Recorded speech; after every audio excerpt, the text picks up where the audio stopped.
Hi dears, നിങ്ങൾക്കായുള്ള ഇന്നത്തെ message. ഒരു പുതുമയുള്ള അനുഭവം വരാനിരിക്കുന്നുണ്ട്. അത് ഒരു പുതിയ ബന്ധമാകാം, ഒരു സൃഷ്ടിപരമായ പ്രോജക്റ്റോ സംരംഭമോ അല്ലെങ്കിൽ ഒരു മാനസിക സമ്മാനമായിരിക്കാം. മനസ്സ് തുറന്ന് അവ സ്വീകരിക്കാൻ തയ്യാറാവുക. 10 ഓഫ് കപ്സ് എന്ന കാർഡ് സമ്പൂർണ്ണ സന്തോഷത്തിൻ്റെയും കുടുംബ സൗഹൃദത്തിൻ്റെയും കാർഡാണ്. ബന്ധങ്ങളിലും കുടുംബജീവിതത്തിലും നിങ്ങൾ അനുഭവിക്കുന്ന സന്തോഷം സമാധാനവും തൃപ്തിയും നൽകുന്നു. നിങ്ങൾ സൃഷ്ടിച്ച സൗഹൃദവും ഐക്യവും നിങ്ങളുടെ ജീവിതത്തിൽ സമാധാനം കൊണ്ടുവരുന്നു.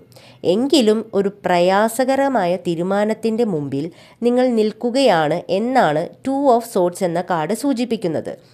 ഫലത്തെ ഭയന്ന് ചിലർ അത് ഒഴിവാക്കാൻ ശ്രമിച്ചേക്കാം. എന്നാൽ നിങ്ങളുടെ ഇൻഡ്യൂഷനെ വിശ്വസിച്ച് ഹൃദയത്തിന് ശരിയായി തോന്നുന്ന വഴിയാണ് തിരഞ്ഞെടുക്കേണ്ടത്. അപ്പോൾ 3 കാർഡ്സും കൂട്ടി വായിക്കുമ്പോൾ ഒരു പുതുമയുള്ള അനുഭവം ജീവിതത്തിലേക്ക് വരുന്നു. അത് സന്തോഷവും ഐക്യവും നൽകും. എന്നാൽ അതിനെ പൂർണ്ണമായി സ്വീകരിക്കാൻ നീണ്ടു നിൽക്കുന്ന ഒരു തീരുമാനത്തെ നേരിടേണ്ടതുണ്ട്. എന്നിരുന്നാലും ഒരു തീരുമാനമെടുത്ത് ധൈര്യത്തോടെ മുന്നോട്ട് പോകുമ്പോൾ സന്തോഷത്തിൻ്റെ വാതിൽ നിങ്ങൾക്ക് മുന്നിൽ തുറക്കപ്പെടും. Thank you dears.